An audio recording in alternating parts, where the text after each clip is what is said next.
Ndabasuje abakomeje gutega amatwi umuyoboro wacu ibigezweho updates, nongeye kubaha ikaze ku makuru aba agezweho.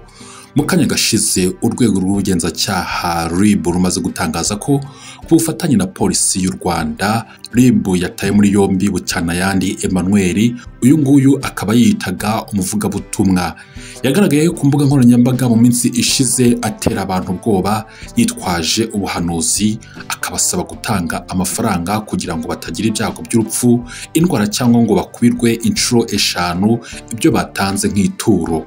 Kubona hari miliyoni waratiriye kuri banki nimugoroba, ayo mafaranga ntiwari wayakoraho, ni miliyoni inote za 5 gusa.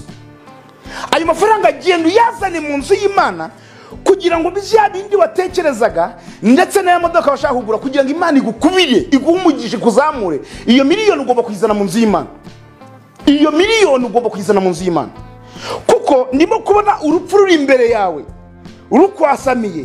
Ndimo kubona nta minsi 3 ufite ku isi. Iyo miliyoni ufite mu rugo ni igitambo kikuraho urupfu warugiye gupfa.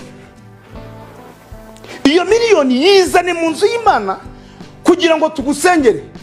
Murabyiyumviye ngayo amagambo yavuze ubwo yahanuriraga umuntu amubwira yuko ngo uwo mugabo asanzwe afite miliyoni, ariko ngiyo miliyoni agomba kwitura mu rusengero maze Imana ikamukubira inshuro 5 ibyo yari akeneye. Ariko kandi noneho mu gutura iyo miliyoni Imana ikamukuriraho ibyago by'urupfu ngo rwari rumutegereje, cyangwa se n'ibindi byago byari bimutegereje birimo n'indwara.